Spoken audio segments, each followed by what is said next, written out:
Welcome to the Sheffield Sunday As Bill Sees It meeting. This is a main share meeting, and today it is with great pleasure and much gratitude that we welcome Tim Seeg from London, who's come to share for about 40 minutes, after which we'll open up for general sharing, or if you'd like to ask a question. Thank you, Tim. It's wonderful to see you here and have you here, and the floor is yours.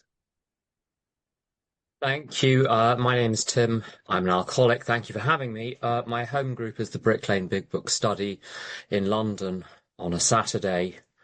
We go for dinner afterwards. That's more important than the meeting. Now, I know the standard is for the speaker to, as you put it, hand pick the reading. I actually asked someone else to pick it for me. I don't know how to pick readings, and they picked this, and it's just fine. Now, some basics before going into the Serenity Prayer. One might legitimately ask the question, why bother? What's it? Why have a Serenity Prayer? Why have a prayer? What are we even doing here? One can be in AA for so long, one forgets why one is there in the first place. And the reason I'm still in AA, my sobriety date is the 24th of July, 1993, for those who like dates and numbers and arithmetic. The reason I'm still in AA is because I'm physically different than regular folks. What does that mean? That means that when I have any substance, I'm off to the races. I'm going to feel as though I want more. Now, I don't really want more. It's not like when my other half says, what do you want to watch on Netflix this evening? I select a film which appeals to me. The truth is I'm compelled to have more, and that compulsion appears to me like I want to do it, but it's not wanting in the ordinary sense, it's compulsion. How do I know that I'm compelled when I have the second drink, the fifth drink, the 20th? Is because I tended to drink more than I intended. I in practice, drank more than I intended. I afterwards regretted how much I drank. I never woke up in the morning thinking, I wish I'd drunk more last night. I always woke up wishing I'd drunk less.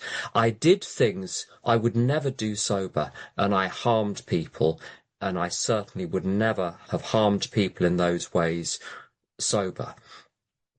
Now, anyone can have that happen a couple of times.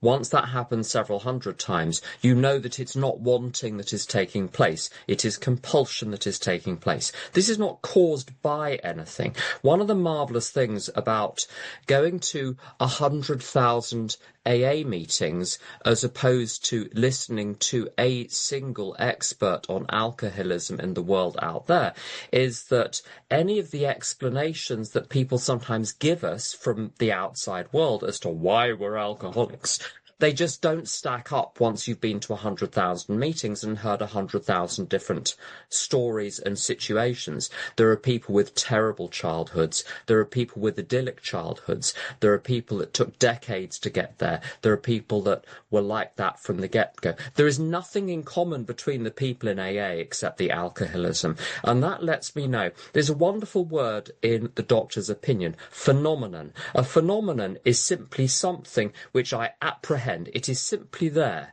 I don't need to ask why it is there. It is simply there.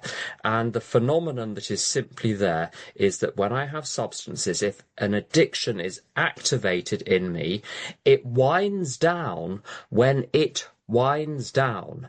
I don't put the plug in the jug. The plug in the jug is put for me. So I must never have another substance. I must never have any addiction in my life activated because like dominoes, one will hit all the others. So far, so good. Why would that necessitate being in a fellowship? Why would that necessitate going to meetings? Why would that necessitate all of the other stuff? It's because of the way my alcoholism works once I am sober. It gets very twitchy when I stop using substances or acting out in other ways, and it will do anything. I think of the it of alcoholism as being a little subroutine in my brain. It's not even thinking, it's not feeling, it's just programmed to get me the decision maker in my life to get me to have the first one, because it knows if I have the first one, I'll have the rest. It'll be in clover. That's all it wants, as it were. And now there's a paradox here in the big book. I'm a very great fan of the big book. FYI, the instructions are in there. The program, as the book itself says, is the contents of the book up to 164. It's not just the summary on page 59 or the wall scrolls. Those are an aide memoir to the full program. The full package deal is everything up to 164. If one is asking oneself, am I working the program? One should really ask oneself, am I working the aggregate of those 164 pages plus the doctor's opinion in my life as a whole? That's the question. Now, it's very curious. If you read the, as it were, poster boy stories for alcoholism in the big book, after a while something strikes you. The main people who are used as examples of alcoholism bear almost no relation to the average alcoholics one encounters in one's home group, including oneself. So the man of 30 has a brilliant career for 25 years. Who else have we got? We've got the certain American businessman who is in the peak of mental and physical condition. Jim, nothing much wrong with him. This is page 35 for you page number people. He's doing terribly well as well. He's got a few ordinary human emotions, but by golly, if having an emotion got me drunk, you'd have a different speaker today. And Fred is having a sensational time. His personality is sensational. His day is sensational. He's suave and sophisticated and competent and much loved. And these are very carefully chosen because their cases are not complicated by other conditions. So if you read a medical textbook and it's describing someone who has, say, heart disease, the description of the person will be of someone who has heart disease where it's not complicated by diabetes or other conditions. To see the condition on its own, it has to be on its own. So the people in the book are exceptional because they have nothing wrong with them but alcoholism. You look around AA meetings, I certainly had a lot wrong with me, socially and mentally and practically and physically, in all sorts of ways. Things weren't working out so well when I got sober. And that's true of most people I've sponsored. They scrub up very well in the initial conversations about whether or not I'm going to sponsor them. They perform brilliantly, but everything comes out of the woodwork after a few days or weeks or months or years. There's a lot going on in there. Buckle up if you're sponsoring people. There's a lot going on. But those people in the big book are, as it were, pure alcoholics, and they're chosen because they illustrate the real nature of alcoholism. And the real nature of alcoholism is this, is my alcoholism doesn't need any actual excuse in my life or anything else wrong with me. It is able to outwit me, even if everything else is sorted out and I'm having a sensational day. It is capable of getting me to have the first drink. When people relapse, it is not because of having a bad day or having a bad week or whatever. But those things, now here's the interesting thing, I think there's a paradox here. Those things can make alcoholism's job slightly easier. Now, the danger in AA is to think that if one sorts one's life out, one needn't drink anymore. And so people will often say, well, I've got a wonderful life today. I know what I would lose, and so I'm not going to have a drink. Or I don't feel like a drink today. That's like saying it's not raining that now, therefore it will literally never rain again. Mad. But that's what one hears all around AA. I'm okay, I feel okay right now. Therefore, I'm not going to drink. And the book is very clear.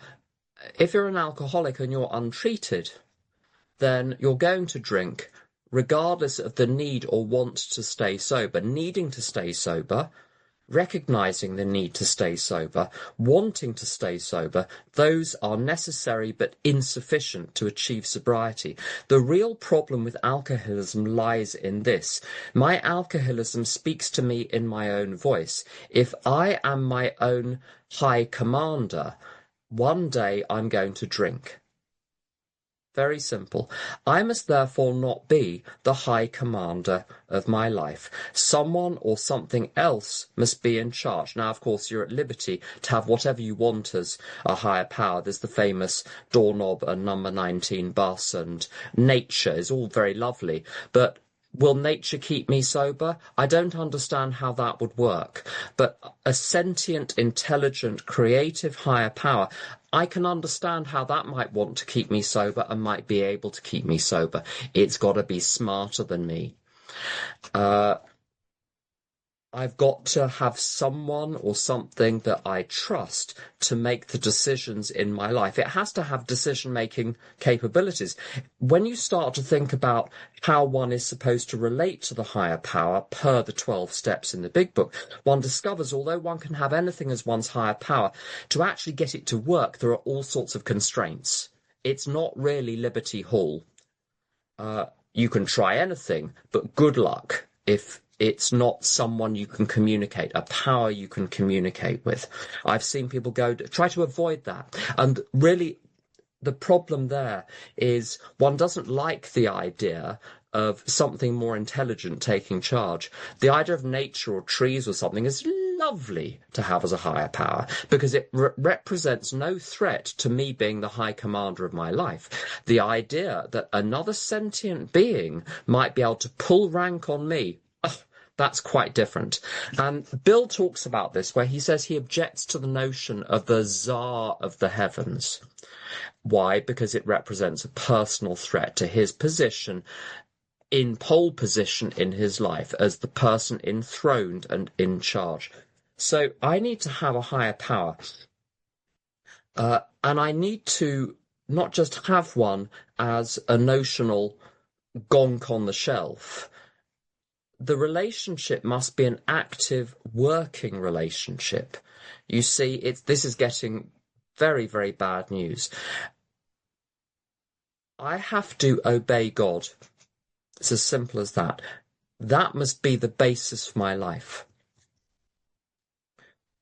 It says in the Step 7 prayer something about doing God's bidding.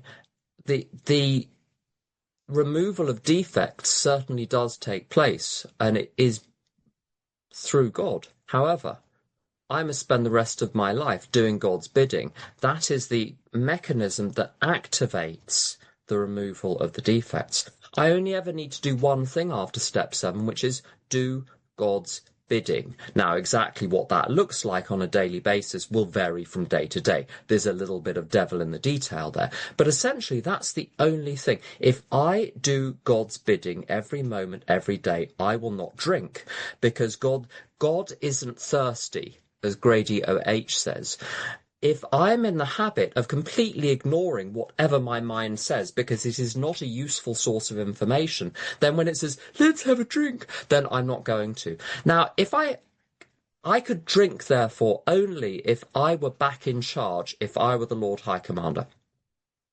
However, as I said earlier, the paradox is if I get unhappy enough, sober for long enough, this will make alcoholism's job a lot easier to get me back.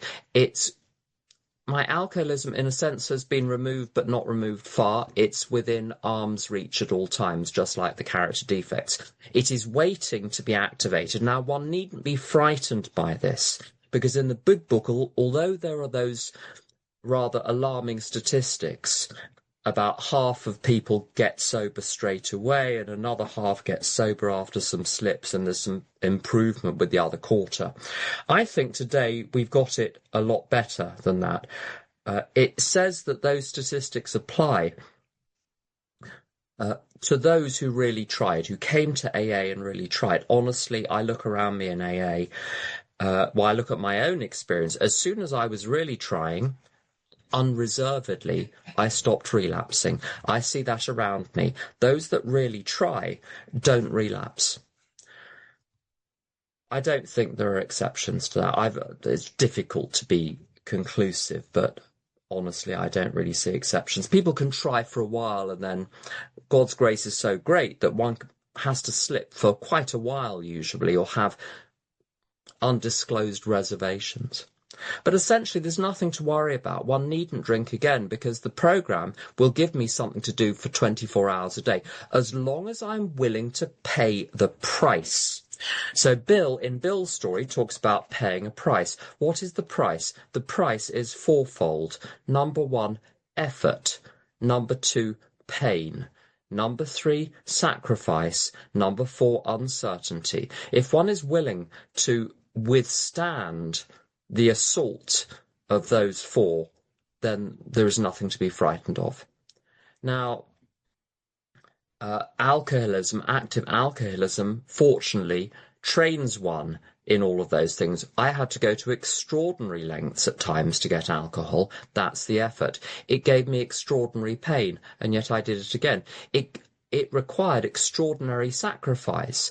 Each other area of my life was amputated one by alcohol, so I'm perfectly capable of sacrifice. And uncertainty, you want uncertainty, have a drink. That'll give you uncertainty. So I have the capability to withstand considerable amounts of sacrifice and uncertainty and pain and effort. All I need to do is redirect those faculties to staying sober, and Bob's your uncle, I'm fine.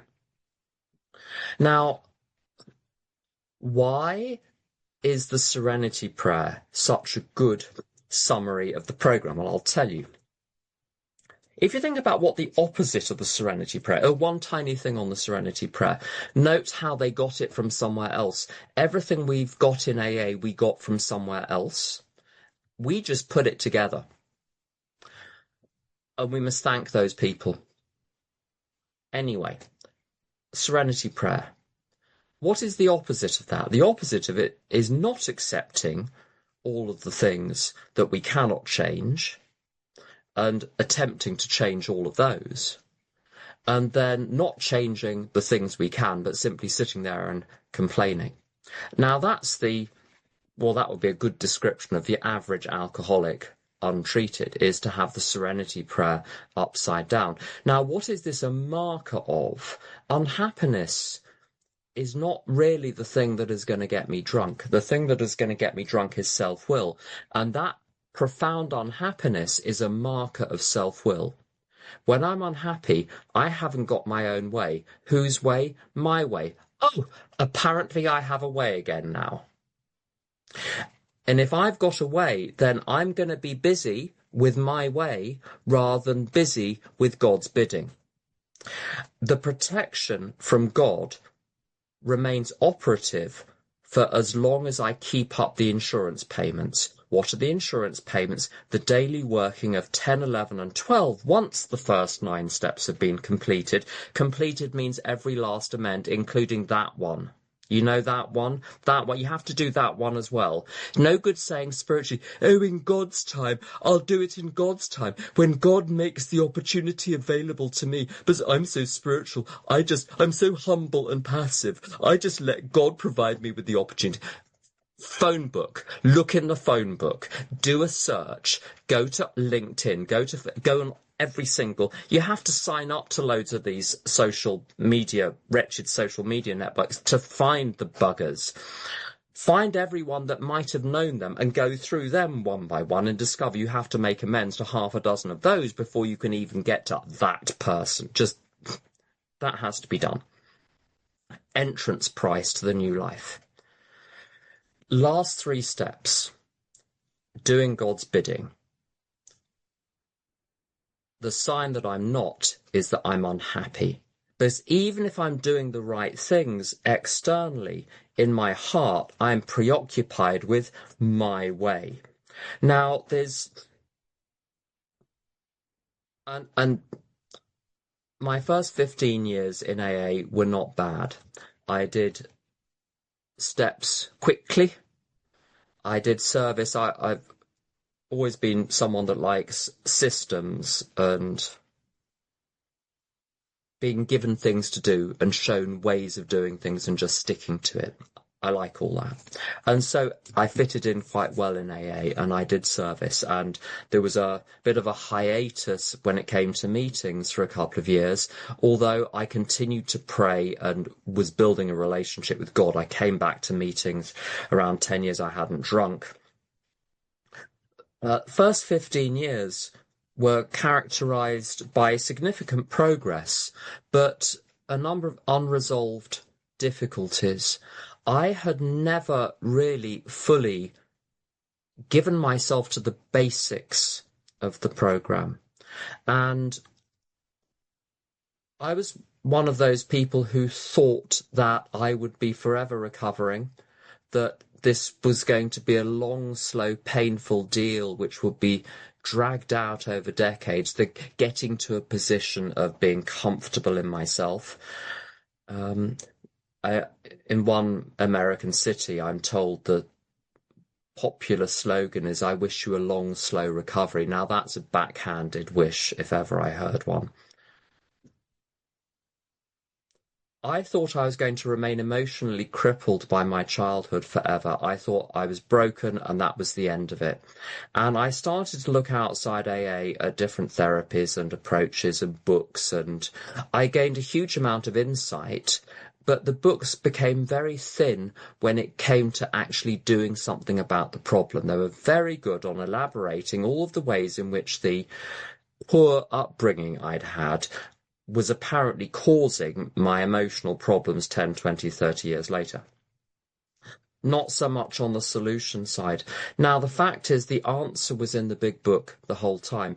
I'd just never really given it full credence. I'd never given it a full go. When I gave it a full go, I was all right.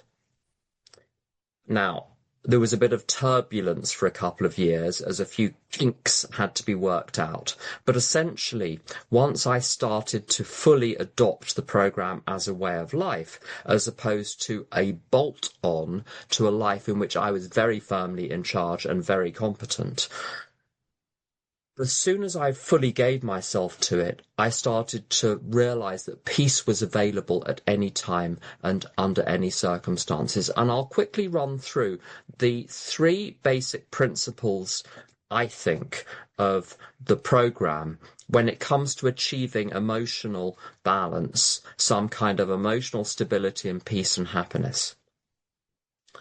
And the first one is absolute acceptance of everything the way it is right now as being the way it is meant to be. Now, that doesn't mean that effort might not be required on my part to improve conditions in some way, but the fact it is the way it is right now is God's will. Now, that's very difficult. You see, God is involved in this. And one of the keys was given to me in this form, that whatever is going on in my life or in my observation is either God's direct will, and God would like that to be happening. So crocuses are coming up. God wants crocuses to come up. Very good.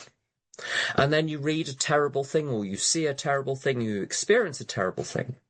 And you say, well, that's God's will too. But it's not because God wants the bad thing to happen, but the bad thing is a price of the material world, and God wills the material world. Part of the price of the material world is that things die.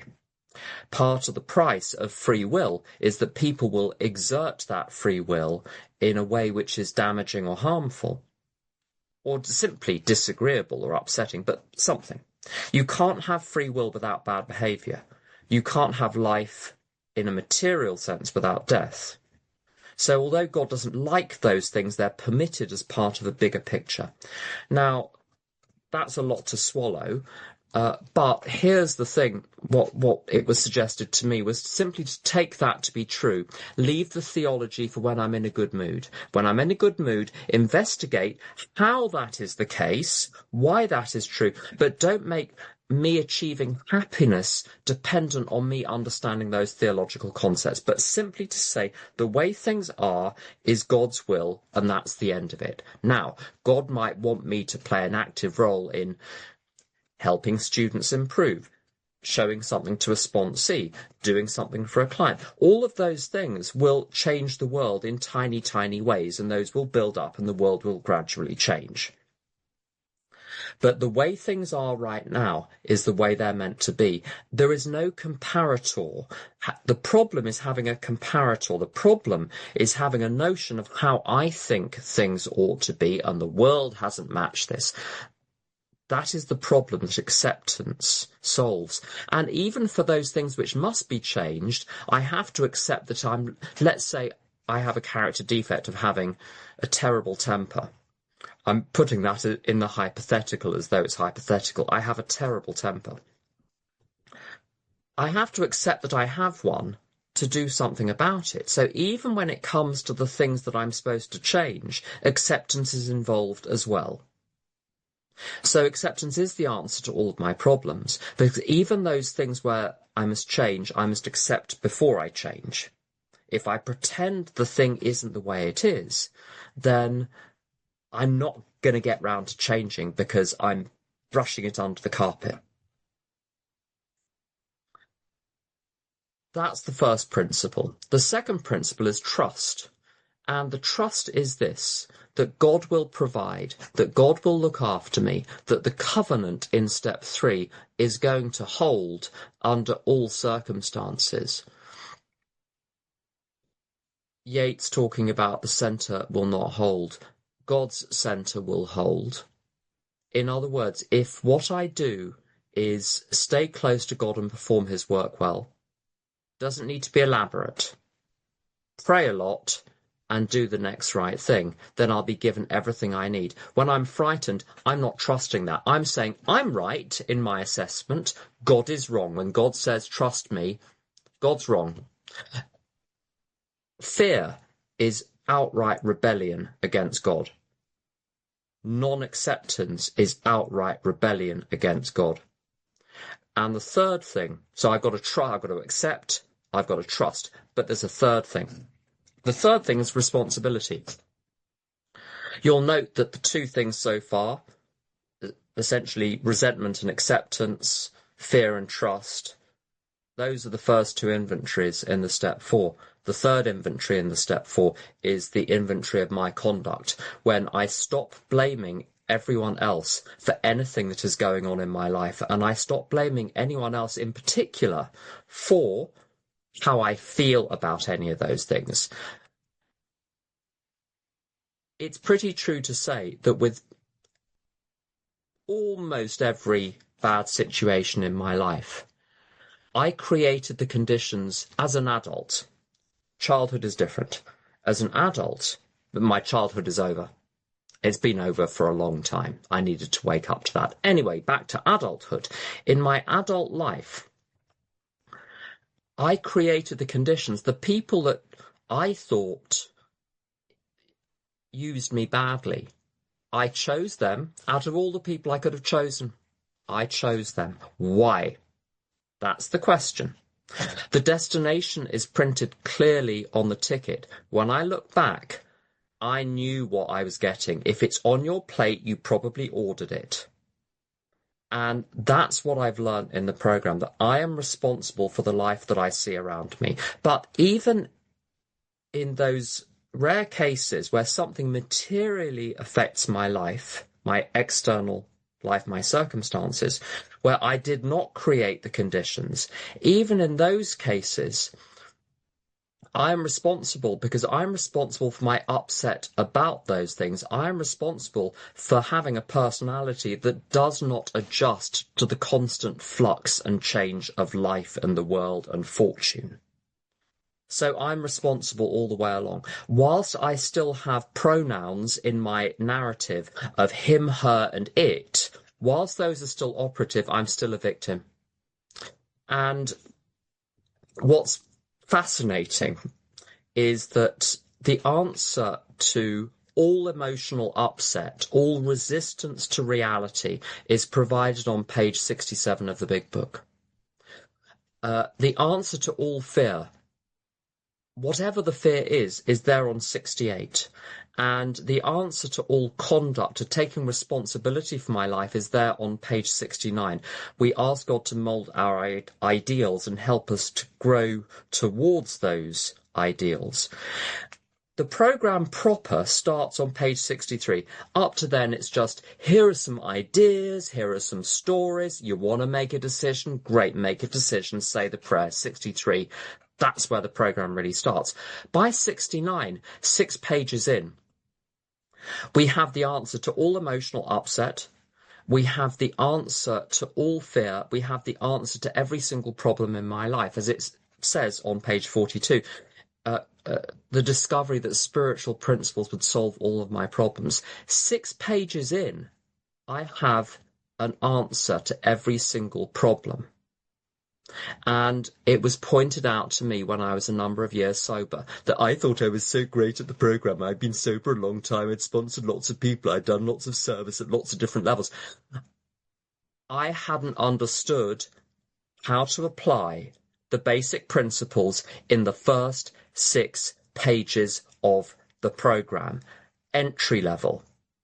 Now, the task of applying those solutions, of course, one is constantly learning, one is getting more effective and efficient.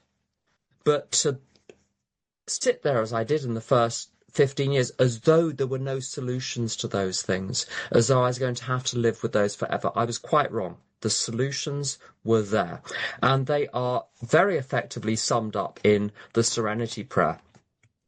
Friends will be bored by my recounting this small interlude, because I often refer to it.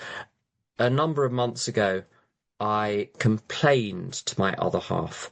I came home, I'd built myself up into quite a froth about something or other, and I felt very ill-used by, I think, a client, great big corporate client, so that, of course, feeds into all of the fears of authority and power. And I thought I was going to get a good 5 minutes of sympathy. Now, I issued my little complaint, and what I was expecting was, oh, aren't they dreadful? What I got was this. So, what are you going to do about it? When anything happens, my question is, what am I going to do about it? Do I accept it, or do I accept and then take some action? That's it. Move straight into the solution. Do not dawdle over it. Resentment doesn't happen to me. It is permitted by my accepting the invitation to the dance. Fear does not happen to me. The opportunity to fear, to be fearful, arises, and I can either accept the opportunity or reject it. When a problem arises, an apparent problem, I'm given the opportunity because I've read the 6 pages. The program is not complicated. Someone said to me, this is a little diversion, that they wanted a new sponsor. I said, why? They said, I want to go deeper. I don't think there's any depth. Those 6 pages are enough. Everything else is an elaboration of those. Those basic ideas are the whole thing. Anyway, back to when a situation arises, I'm given the opportunity to say, before the emotions hit, before any trouble starts, this is exactly part of God's plan. So you're heading off the resentment at the pass. God's got a solution to this. God's outside time and space, FYI, which means from God's perspective, God knows the ending already. Like, if you're a character in a novel on the shelf, there's a past and there's a future. There's the pages ahead. The character doesn't know what's on the pages ahead. The person in the room can pick up the book and leaf through it and find whatever is going on. God knows the answer. God knows the solution. When I pray now, how do I know that my prayers now are not what saved me 10, 20 or 30 years ago? Because those prayers reach God now, outside space and time, and God is able to access all of space and time at once. So that can be my response to any situation. It is exactly the way it's meant to be, and God has already created a solution, and there is a path for me to follow, which will be revealed to me one step at a time. And then what is my responsibility? What actions can I practically take? If I take those actions and keep my mind focused entirely on the taking of those actions, I'll be absolutely fine. And that's how I handle challenges that arise. Now, sometimes there are little road bumps, and it takes me a couple of weeks to really get into it. Sometimes you're just whacked sideways. But there's a fundamental difference between the general state of swimming around in a soup of negative emotion, which I did for years, and when I am hit by a challenge today, I know fundamentally that this is God's will. Everything is fine. Everything is going to be fine. There is no problem. I just can't see it, and not being able to see it is a little bit alarming. Now, this is where the second half of that reading comes in. I'm going to try not to be rude about other things. Okay. When I was about a year and a half sober, I thought, right, I need to do the meditation thing. I wasn't doing the meditation thing. So immediately I sort of left AA circles and went and learnt how to meditate with a Christian group and then with something else. And I read the Buddhist books and all of that. I wish I'd read what AA says. Now, meditation, what it means in the outside world in different religions is none of my business. What I'm interested in is what it meant to the people that inserted the word into the steps. I'm not there to impose onto the steps a 21st century reading of any of those words. I should be interested in the context in which something was written and in the message that they were trying to send. There are no valid interpretations.